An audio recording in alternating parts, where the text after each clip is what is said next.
together to talk about all the things we used to do. The laughs, the passions, the little Sebastians, the pits we fell into. And we're putting it all in a podcast, then we'll send it up into the sky. We're calling it Parks and Recollection. Come on, little podcast, spread your wings and fly. Hello, everybody. Welcome to Parks and Recollection. Alan, how are you? How the heck are you? I'm really good. This is a Monday, feeling ready to go. Done shooting, doing some editing on the show. Rob, I know you're far from done shooting. I know you're in the middle of this beast of a network television season. So how's that all going for you? It's going good. I literally shot a scene on Friday that airs tonight. So we're, the famous Indiana Jones running in front of the boulder. That's us. Yeah, that I realize that. That's just network television, man. How many are you guys doing? 22 this year?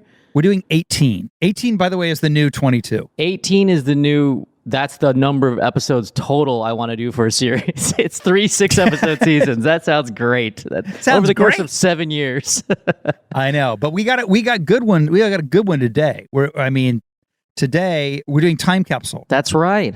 We're doing Time Capsule. That's I remember this episode. I distinctly remember writing this episode and being around for this one. Shall we go through the details here? Yeah, let's cue it up for the folks at home who may have forgotten Time Capsule. Because it's one of my favorites. Episode title, Time Capsule. Written by Michael Schur. Directed by Michael Schur. Yeah. Show creator. Doing double duty on this one. Original air date, February 3rd, 2011. Ironically, the show itself is a time capsule now. It's 11 years ago. It really is. And the blurb quickly, a crackpot handcuffs himself to a pipe in Leslie's office and demands that Twilight the book, be placed in the Pawnee time capsule. Chris, That's me, played by Rob Lowe, tries to help Andy woo April in spite of Anne's reservations. If you didn't think it was a time capsule episode, the Twilight reference is all you need to know that this was 11 years ago. And I would say it goes beyond a reference. It almost dominates the entire episode. So if you're not familiar with Twilight, we're going to teach you about it a little bit. And by the way, if you were alive during that time and not aware of Twilight, you need to have your brain checked.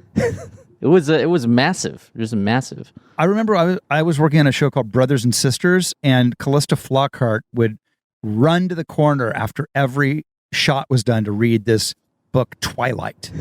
And I was like, what is this book you're reading? And that was the first I ever heard of it. And then, of course, it took over the world. Yeah, that's an amazing detail and good to know about Callista. She's a Twilight freak. Very quickly, the notes to start the episode here. In the shooting draft, the episode had a different cold open. It was a standalone little story. This is great. About Chris running memory exercise games with the park staff. At one point, Ben comes into a meeting speaking with a British accent, hopping on one leg, wearing a scarf and holding a balloon. He leaves, and then Chris quizzes Leslie, Ron, and Tom about it. Do you remember that? Do you remember shooting this? I do remember shooting this. Did it ever make it into another episode, or was it just cut? I don't know if it did. It says here, Chris's dialogue, this is a test of observation invented by the CIA for their field agents. And then he asked what color Ben's socks were.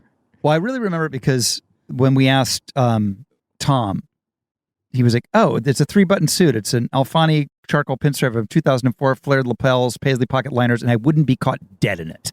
I remember that as a great capper. That was the blow.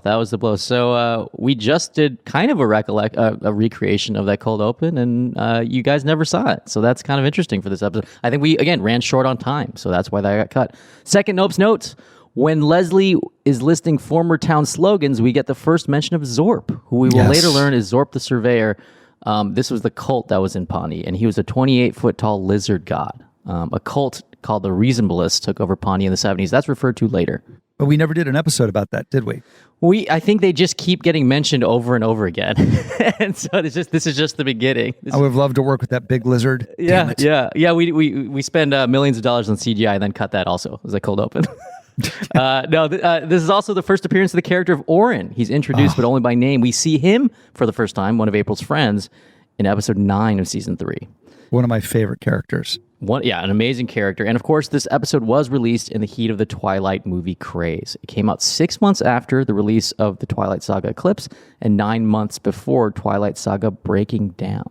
Breaking Down would be really nice. Breaking Down was what Robert Pattinson and Kirsten Stewart's relationship did after this Twilight Saga finished. Yeah, it was an international. God, remember we were all just on tenterhooks. Yeah, those young kids were going to be able to make it work. Wasn't there a thing where like, didn't Trump weigh in on that? Wasn't he like, you know what, you should dump her, Robert? This is like years before he was president. Yeah. Trump felt it was worthy of him giving dating advice to Robert Pattinson. An endless tweet thread. I do think that Trump's tweet was very similar to Retta's talking head. Yes, that's true. In this episode. Yeah, we're going to get to that, and that's like one of my favorite parts of the episode. But so funny. Yeah. And this is a little behind the scenes info. This was the third episode of the year, but it was shot 6th out of the first 6 episodes of this season. So these first 6 episodes were shot actually at the end of season 2 because Amy Poehler got pregnant. And this is kind of an interesting note. The reason this one was shot last was because the story had a huge amount of props to place in front of Amy to cover her pregnancy. Most notably, the time capsule itself. Is that why the time capsule is so big? Yeah, it's so it can cover her pregnant belly. Like I totally forgot that. The time capsule is huge. I watched the show before we came in today, and it is hilarious how much crap is placed in front of Amy to hide the belly. Yes.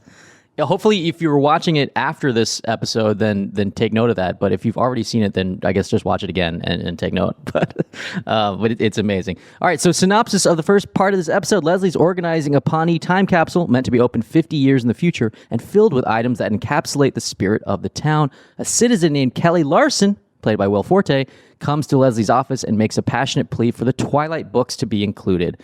When Leslie refuses, saying the books have no connection to Pawnee, Kelly handcuffs himself to a pipe in her office, hoping she'll reconsider. Having brought food, water, and a pillow, Kelly settles in for the long haul. Okay, here's my question. And I hate watching shows with people like I'm about to become. So he brings a pillow, brings food, brings sleepy time tea, all of these things for the long haul. Where does he go to the bathroom? Never mentioned, never discussed. I think he holds it until the workday's done and then runs to the bathroom and comes back. Or he brought a pot, you know? Maybe he brought some like Shark Tank invention that disposes of your waste. Now I'm going to be a bad network executive. But how's the audience going to know that? Don't you think there should be, somebody should have a piece of dialogue explaining it? Oh, because I just think it's going to really bump people. I want to know why. Like, can you explain? That's the best network note, which is like, just give me more information. I forget I think it was Chris McQuarrie who wrote Usual Suspects and directed all these Mission Impossible movies. Mm-hmm. He sometimes gives writing advice. He's like, information is the death of emotion. So do as much as you can to get the information across as quickly, as succinctly, as efficiently as possible. And then do some scenes, have some drama, have some conflict, have some jokes if it's a comedy. But man, just people explaining information is death. So we didn't do that. We didn't talk about where he's going to the bathroom. We just showed up. How it was really fun to work with Will. I don't know if you knew Will before this shoot. I certainly knew him socially before this, so it was really fun to have him on the show. I know Mike was friends with him, and of course Amy from SNL. But yeah, what a fun guest star in this episode.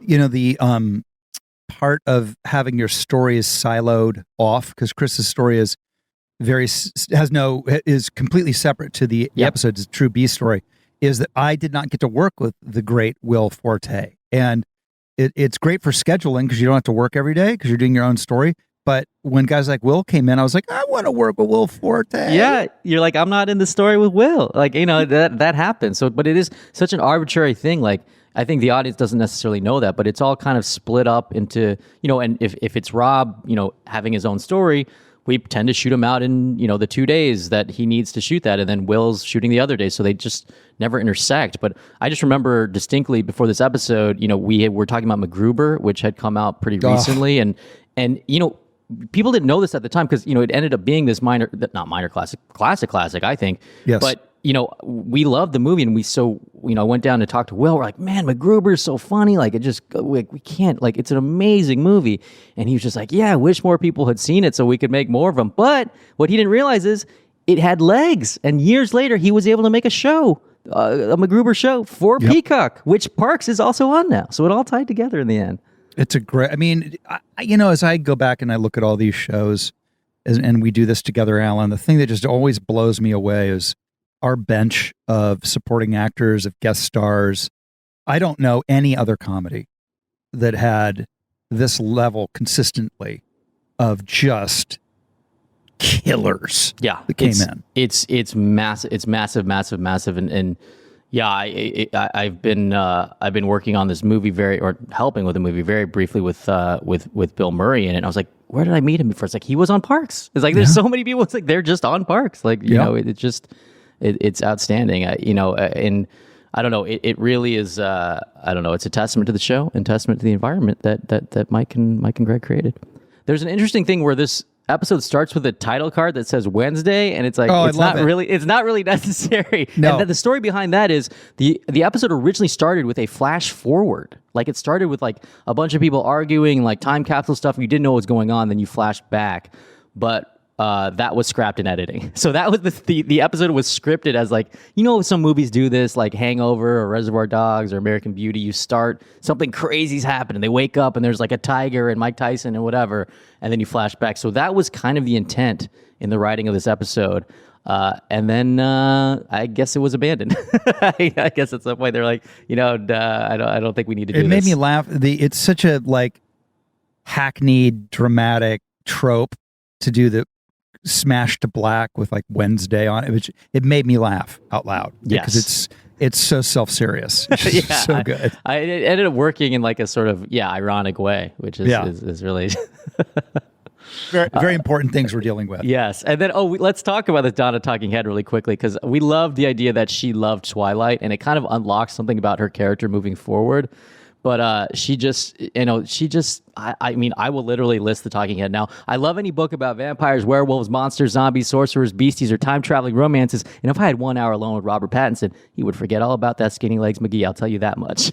Skinny Legs McGee. Skinny Legs McGee. And like, shout out to Robert Pattinson, too. This was 11 years ago. He's Batman now. He did good. He graduated from Twilight. And he's doing well. And she's probably going to get nominated for an Oscar. I mean, look, that couple, good for them. And he does interesting work. I love Good Time. You ever seen the Safdie brothers Good Time? Watch that movie. He's great in it. Makes great choices. So yeah, kudos to that couple from Twilight. I like the right around this area of the episode where I forget who asks Aziz's character, who asks Tom, who knows about heartbreak? And Tom says, Kenneth Babyface Edmonds. Yeah, that's an amazing joke. That's an amazing joke. I love he knows Babyface's real legal name on his driver's license. Kenneth Babyface Edmonds, like without skipping a beat. Of all of the people, that's classic. I mean, it foreshadows his love of Genuine, which comes in later too, just like old school R&B. In the writers' room, there's the setup of who knows something about heartbreak, and then are there multiple pitches? And you settle on Kenneth Babyface Edmonds? I would guess there's probably people saying Montel Jordan, Casey and JoJo, like just listing over and over, right? Is like like Mario, like just like a list of R&B artists, Bone Thugs and Harmony. But then you get to eventually Kenneth Babyface Edmonds, which is funny because you're using his pseudonym in the middle. Do you know why he got the nickname Babyface? No, tell me. Do you? First of all, let me ask, do you know Babyface? I do. That was the answer I was hoping for and expecting. Yes, I do. He has the face of a newborn baby. Now, did he himself tell you this, or was this a friend of Babyface's that told you this? A coworker? This might have been because I'm nothing if not one of the Olympic gold medalists in name dropping.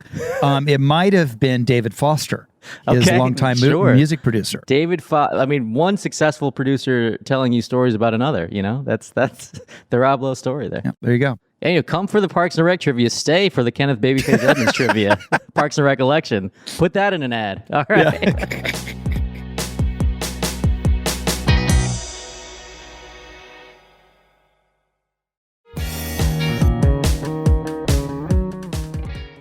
All right, moving on with the episode. Andy still pines for April, who's now dating the handsome Eduardo. Okay, by the way, can I just stop right there? Please. So in the cold, Eduardo's in the cold open, and That's right. I clearly need to have the pixels adjusted on my monitor because I was watching, going, wait a minute, I don't think I was in this cold open. Because in the background, I was like, is that me? Because he's got bone structure going for miles, Eduardo. He's kind of bringing it. He's really handsome. Eduardo is in the Venezuelan episode, Sister City, from earlier in actually in season 2, the last season. And I think, God, what a wild idea to bring him back. I mean, that is, I think we were just searching for someone for April to date to make Andy jealous. And we just remembered that actor from Sister City, so we brought him in. But yeah, that is pretty extraordinary. Moving on with the synopsis, Chris suggests Andy tap into the aspects of his personality April was attracted to in the first place, which Andy decides are that he is nice and that he is in a band. This is one of those songs. I remember shooting the scene. I'm writing on a whiteboard. Yes. I'm writing. I remember this too. And I remember, because this is still early in my tenure on the show, where I was, finding the character, and we were all finding, certain things work better than others, and, what well can you go to and how often can you go to it, and frankly, how deep in the well can you go? And I can so vividly remember being super enthusiastic about everything Andy said his traits were. I think he said, I'm nice. And I'm like, nice. Yes. And I thought, that's really broad. That's like super big. And it worked, and people liked it. And it was one of the first times I realized playing Chris that there's truly not ever going to be any such thing as too broad, too enthusiastic, or too happy. Physically impossible to do as Chris Traeger. I felt like Chris was really funny in this episode, and kudos to you, Rob, for finding that gear. Because I remember, and by the way, we had gotten to film a few episodes before this, right? We did the 5 before. So you had started finding it. And I remember being on set because I remember you writing that word. So since Mike wrote this episode, he probably wasn't on set the whole time. So I was probably on set for some of it. And yeah, I remember you writing that thing down. And I remember also the scenes with you and April are really funny because, it's just a great dynamic, right? Because she's always kind of a depressive character and you're just relentlessly positive. And yeah, it just was working. And, the Chris and Andy dynamic also always great. I mean, speaking of Eduardo, when Andy says, Eduardo's like the handsomest guy I've ever seen, and present company excluded, and you're like, thank you, and Andy's like, oh, I was talking about myself, but it's just so funny. And my reaction to that, by the way, is not, and this is like another key to the character.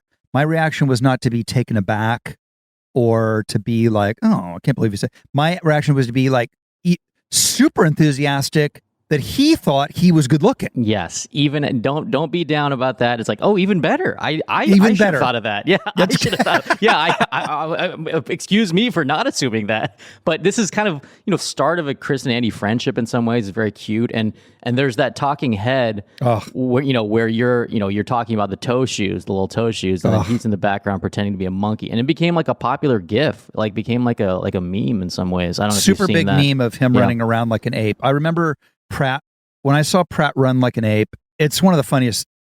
He's such a great physical comedian, but him running as an ape is up there with all. He's done so much physical comedy in the show, but for me, him running as an ape, deep in focus in that talking head is classic. The other thing is, it's funny. It's a lot of Chris Traeger finding the character stuff in this episode, but we've talked earlier about how Tom Cruise was a little bit of a inspiration for Chris, and then we kind of moved away from it. Mm-hmm. But in this, I'm doing some super serious Tom Cruise stuff where I go, why do I want to help Andy? Because he is a good person and good people. I'm like super focused, super serious, and it's like I'm saying the most, and it's super intense and like weirdly, like angsty, and that was a Tom Cruise talking head for sure. Yeah, I enjoyed that version of the character. I know it sort of drifted away a little bit, but I always enjoyed that version. Maybe because I remember kind of being there for the conception of all that. But yeah, I mean, this is full steam ahead into the Andy and April love story, and it might have been, again, because the episodes were shot out of order. you may have thought that we knew where that was headed, which is, again, not to spoil the show. Well, maybe we shouldn't spoil this, actually, because people might be watching. I don't know. Anyway. I think we're good either way. We're good either way. So skip a minute ahead if you haven't watched the show for some reason. Spoiler alert. Andy and April get married almost immediately after this. And the question is, like, did you guys know that would happen? And the answer was no, because we finished shooting these first 6. Then we took a break before, in between seasons. Then we did a writer's retreat, and we came up with the idea that they would get married almost immediately after that. So we didn't know. They get married 3 episodes from now, and we just had no idea. So kind of fun. What is this note that I have here in our notes about a Mike Schur comedy equation? Emotion plus tough decision equals comedy. Do you is that a classic Mike Schurism? In the notes it says divided by comedy, which is like, I don't know, equals great episode. I'm not sure on that one. I maybe that's Greg Levine, producer Greg, kind of got that in. There's certainly those are like storytelling hallmarks, right? See, I love knowing what great writers like you guys and showrunners. Everybody has their sort of rules, they're sort of theories, and I can never get enough of that. I love knowing what people's philosophies are, whether it's drama or comedy or anything else. Yeah, I mean, there's certainly like really, lampposts that kind of guide you through the forest of the story, right? And there's Greg Daniels' classic, he has 4, which like motivation, stakes, turns, and escalation. I might have talked about those at some point. And for me also, like a biggest. This is so basic, but like at the beginning of a story, whether it's a show or a movie or whatever, what is that character's want and need? What is that character's want and need? And then does the story put them in literally the most uncomfortable position possible for that character or their worst nightmare? And then they come out the other side, and how have they changed? What is the synthesis of who they were originally plus who they became over the course of the story? And then at the end, they become that kind of combined synthesis of those two beings. And like that like it's easy to just say that, but obviously the difficulty is how do you make that an entertaining story, and how do you, obviously those are things to look for. But yeah, emotion plus tough decision divided by comedy. I mean, sure. I mean, and by the way, decisions are just like the biggest part. Like, let's have this main character be active, making choices. Let's not have things happen to them, with exceptions, of course. But, hopefully they're making decisions, making choices, and those choices have consequences. So that's a little 30 seconds of writing theory. You want to march through this synopsis a little bit more? Right before that, Leslie tries to get Kelly to leave her office, no avail, until she notices the name Liz Waverly in one of Kelly's Twilight books. Leslie realizes that Kelly wants to put Twilight into the time capsule to impress his 12-year-old daughter and to make up for the fact that he and his ex-wife have divorced. Hearing the backstory, Leslie decides to include the book, but Ben points out the slippery slope this could create. There's some of your emotion for you. Some empathy for old Will Forte there. I know, and he's the kind of actor who can bring it. Yeah. Super good. And I noticed also watching this episode, it's like, as you said, we're still a little bit early in the world of Ben and Chris, and there's still moments where Ben is like kind of mean. Later in the show, he's so nice, but in the beginning, he's mean. So like, this is a transition. He has a nice moment at the end, and then there's some moments in this one where he's kind of like not an asshole, but he's just kind of strict. He's like, no, we can't do that. And I forget that sometimes because you've seen the change in his character over the course of Parks and Rec. But man, early season 3, he's still a little bit of a hard ass. He's super dick, strict with the rules. Which made me laugh. He came in as the killer, and then he just became the lover. Then he just became a guy making calzones and fucking. Oh my god, a calzone, man, it's so good. I like I like any Parks episode that has public forums. Yeah, any public forum was I just feel like it must have been so fun for you guys to write the public forums, because you literally could have people you've never seen before, don't need to explain where they are, who they came from, no backstory, not necessary, and they just stand up and say whatever the funniest thing you guys could possibly think of. I love that, and we had some people come back. Yeah, back. Like it was it literally like. There's a guy, Chance Frelm, who we named because all he does is chant. Like that was one of the guys. Yeah. I actually got. Hey, here's a text I got from Mike Schur like a week ago. I don't know why he texted me this out of the blue. Speaking of people in public forums, he wrote, it's nighttime. It's like 8 p.m. or something. Mike says, I think it's possible that the greatest Parks and Rec character ever was the woman that said, but isn't all food bad for you? I've eaten lasagna and muffins every day for 40 years and I feel terrible. And then another joke, excuse me, there's a sign in Ramsett Park that said, don't drink the sprinkler water. So I made sun tea with it and now I have an infection. And then Mike says her batting average is like 950. I wrote back, I love that woman. And then he says she might be America's greatest living comic actress. So it's just... I love that Mike is doing a deep dive on Parks and Rec at this point. I'm not joking. Later that night, he texted me again. She's also the one who asked for slugs to be removed from her yard in the episode about London. And when Leslie says she did it, the woman yells, I didn't want all of them gone. I wanted most of them gone. I mean, these are good. It is funny. I mean, look, the man deserves it. He's made, 400 episodes of television. Yeah. But yeah, that character is funny. It's very funny. Very good. Let's set up the town hall. Go for that. Let me go through this little section here. Andy decides to be nice to Eduardo, and the two bond over their love of the Dave Matthews Band. April becomes frustrated because she only dated Eduardo to make Andy jealous and dumps Eduardo. So Dave Matthews forget Twilight. We got Dave Matthews in here. We got everything. I find Dave Matthews very, I would think, like, and I good for, I love Dave Matthews is great. Love Dave Matthews. But I feel like Dave Matthews in the world of Parks and Rec would be a very divisive figure. Oh, man. Yes. That writer's room, I mean, look, between Harris and his fish obsession. Well, that was, no one wanted that. Like, right. My office was next to Harris Whittles' office for a long time, and I would hear fish every day for years. So, well, that's like, they play that to torture people. Don't they? I mean, I think there are places to all fish fans out there, but yeah. But I think that's a very acquired taste, as is, I think, Dave Matthews for certain people. Yes. I think for me, I grew up listening to punk rock and it was kind of the opposite, right? The kids who listen to Dave Matthews, is a different crowd. Not to say that God bless, but in the writer's room, I think it was, Mike was more of a neutral Milk Hotel fan than a Dave Matthews Band fan. And that came into play later in the show. But it was. But Dave Matthews, there was no one ironically on the show. Speaking of music, this also has one of my favorite references where they're talking about books. Somebody's talking about what books should go in the time capsule, and somebody says it should be my favorite book, Crazy from the Heat, the David Lee Roth story. That's right.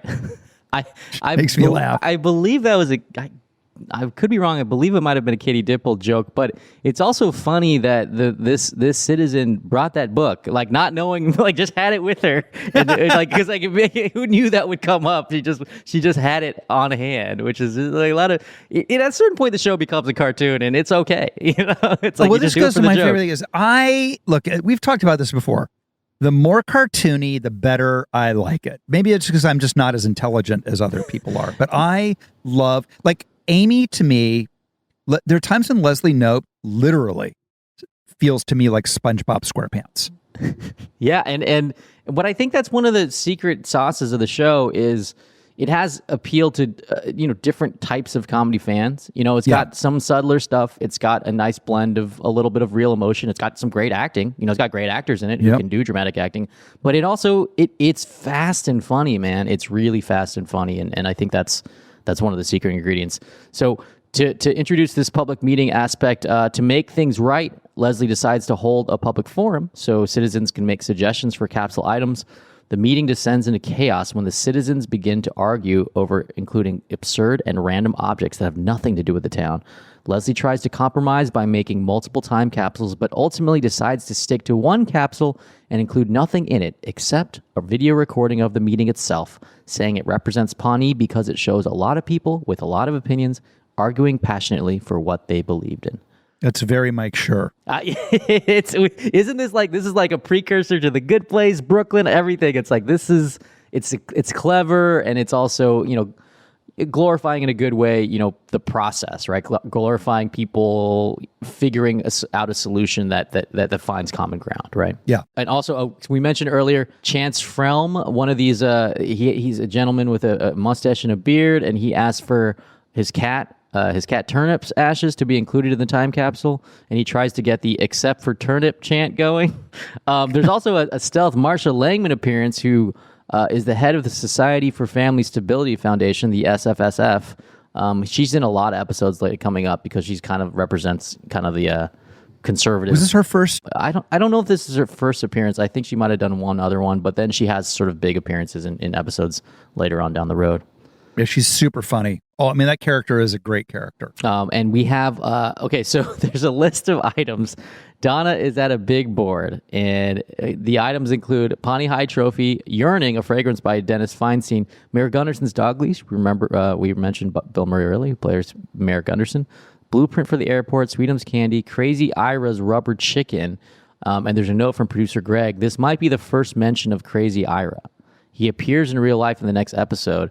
But since the episodes were shot out of order, he might have been on the minds of the props department when they made this list. So it's almost like callback. That's a call forward. Wait. The props department was writing?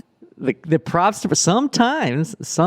Wow. If there's a book or a thing that's printed out or a bunch of things written on a whiteboard or a bunch of Post-it notes on a wall, sometimes that got written by the writers. Sometimes it got written by the writer's assistants. Sometimes it gets written by the script coordinator. Sometimes the props department freelances and we have approval over it. So that's kind of fun. I also like this at the 17-minute, 50-second mark. For those of you who are obsessed with time codes, Andy is playing his guitar and points at Eduardo, and that is Andy's opening credit moment.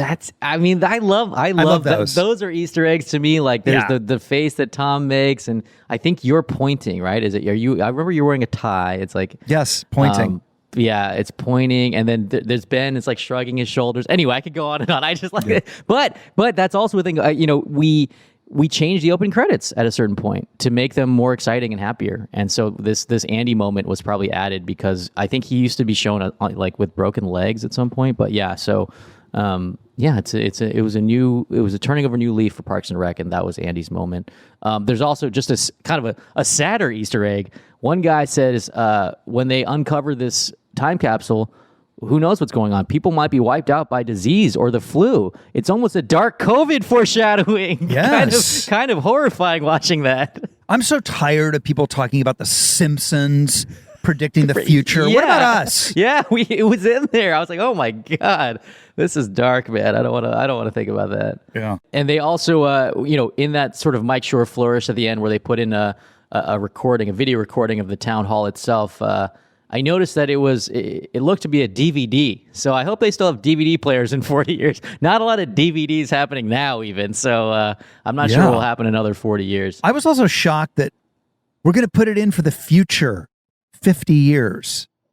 Half the people would still be alive. Yeah, it's What's not the that point long. of that? Why 50? Why didn't you do 100 years? I don't know. I think years? it's kind of this thing. Did you yourself ever do this? I feel like I did a time capsule thing when I was in third grade or something. Yes. And what's kind of cool about that, in defense of whatever decision we made at the time, I think there's an idea that you uncover it when you yourself are 60 years old or something, and that is kind of interesting. Or if you're 30, you might get it uncovered when you're 80. I mean, that's kind of interesting. But see, I feel like it's so much more interesting to be doing a time capsule that is going to be opened by the aliens that have come to take over the Earth. Yes. Yeah, I'm just saying.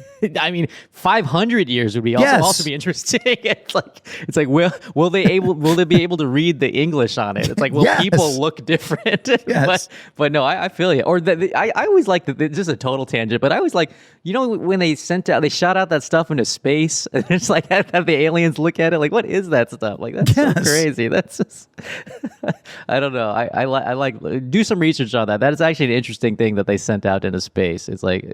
The Golden Record is what I guess it's called. And I think it's like Johnny B. Good on it and like the Ed Sullivan Show or something. Yeah.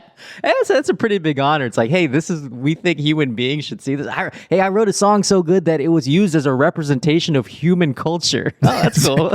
That's right. That's pretty good. Oh, cool. Like I got nominated for a Grammy once, I guess, or whatever. Yeah. All right. Let's see. Oh my God. I mean, should we go through this? So again, this is good trivia for people. I think it's great. I don't understand it, but I think it's great. I'm talking about this. There was an unused cold open for the episode. There was also an unaired tag. Oh, should we do a little Parks and Recollection role play? Do you want to play Will Forte or Amy Poehler here? Oh, I want to play Will Forte. Okay, so this is the tag of the episode, and what just to set it up, okay, people have seen the episode, we know nothing got put into the time capsule except for the video recording of the town hall. Leslie ultimately didn't put Twilight in the time capsule. So now this is a series of talking heads back to back, some by Kelly, played by Will Forte, and some by Leslie, played by Emma Poehler, played by me. What Leslie doesn't know is I just read like Chris Traeger. I can't do that. That's not going to work at all. Well, you do your best, Will. I best will. What Leslie doesn't know is that I secretly snuck over, and when she wasn't looking, I put a copy of Twilight into the time capsule. I saw him do it, and I took it out. I noticed that she saw me do it and took it out, but then later I went back and secretly snuck it back in. I saw that too, and I took it out again. She took it out again, but then at the last second, I took that one out too. So that used to be the end of the episode, but it's I guess it was. I think we liked the idea of a super stacked talking head. We're just like it just kept cutting back and forth faster and faster between the two of them, but it never aired. So I think we shot it though. Anyway, it's pretty good. Kind of fun. Missing cold open, missing tag. Any final thoughts on this episode, Rob? Really strong one. Very funny. Very funny. One of my favorites. I remember some of them more than others, as I'm sure it's same with you. And there's a lot in this that I remember and feel like, oh yeah, it feels like we did that yesterday. And yet we now know it was 11 years ago. That really blew my mind. I mean, I'm glad you mentioned that scene where you're writing on the whiteboard, because I feel like this may be a false sense memory. I feel like I was in that room while you were writing Nice and Band, and I just remember being there. Isn't that so weird? It's so weird how memory works, because there's some scenes I just don't remember at all, and then some scenes I remember being there. The other thing I'll just point out is I get super self-conscious when I have to write on a chalkboard or a it's whiteboard. Your handwriting. They see your handwriting. I get very self-conscious about my handwriting. And yeah, I think I was just remembering, like, because again, you had only been on the show for a few episodes at that point. So I think, again, we're still trying to get to know each other and gelling with the cast and all that stuff. But I think the proof's in the pudding. This run of episodes, the Harvest Festival arc, I think is a lot of people's favorite arc of the entire show. And this is kind of smack dab in the middle of it. So from essentially when you guys show up in Master Plan, episode, in the late episode 2, all the way up to the Harvest Festival episode, which is coming up. It's just great. It's really fun. This is vintage, and all series have that. All series have, that run where they're just firing on all cylinders. And then eventually maybe you run out of story or a cast member leaves and it's never quite the same, but whatever it is, but every series has their run where it's just happening, and we're right in the middle of it with these episodes. Absolutely. Who do you think is our episode MVP, most valuable Pawneean? Most valuable Pawneean. I'm going to give it up to Forte as Kelly. Yeah. Fun to have him in the show. Yeah. I've just been so happy for Will, everything he's gotten to do before and since this episode. Whether you talk about Nebraska, he did an Alexander Payne movie with Bruce Dern. He did his show Last Man on Earth. He just a guy, from what I understand it, kind of, you started on SNL as a writer and became a really versatile actor and a really unique performer and still an amazing writer and creator. So I'm happy to have him on the show, and it's fun that he's in the universe. Yeah, I concur. He's in the Hall of Fame unanimously. Yeah. So there's a couple of continuity errors and some mistranslations and stuff in this episode, but honestly, the real oops moment. Yeah. But the real oops moment we're going to get to is in today's Town Howl.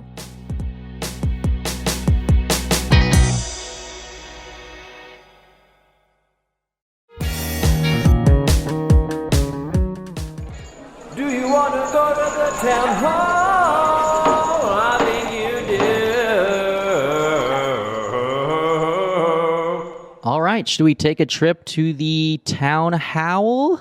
Ooh, it's a howl today. I like when they're howls. It's a howl. I love a town howl. Where should we do it?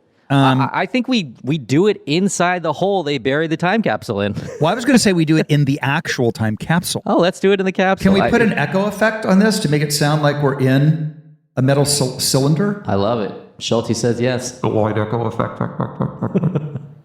My name is Andy Smith, and I was wondering, in episode 3 in season 3, they mentioned that Jerry's full name is Gerald, But later in the series, we hear that Jerry's name is Gary. I'm just wondering if that was just a mistake or if there's a way that they explain that. Thanks so much. Love the show, guys. Thank you, Annie Smith, for love Annie Smith. Rhymes to Granny Smith, the apple. Thank you, Annie Smith. That is literally a Chris Traeger line. Hey, there it goes. Hey, I love this. Easy way to remember your name, Granny Smith. Just like the apple. I love Granny Smiths. Healthy and delicious. Anyway, Annie. Yeah, that's right.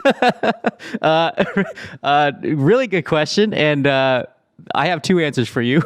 One is, oops, you caught us. I think we did not plan this, and I think this was just we thought it'd be funny that his name was Gerald.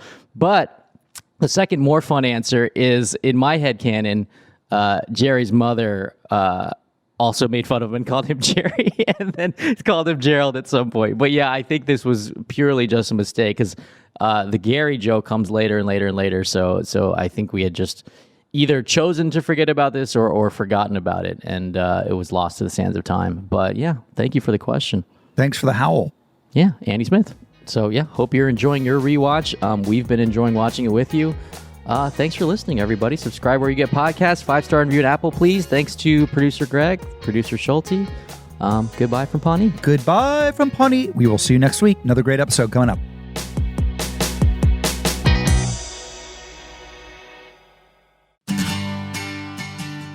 Parks and Recollection is produced by Greg Levine and me, Rob Schulte.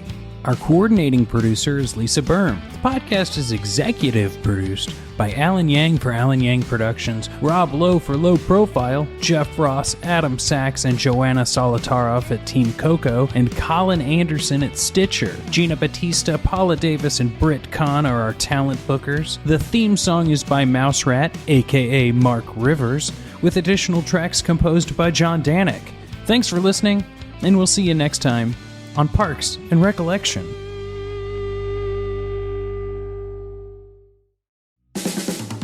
This has been a Team Coco production in association with Stitcher.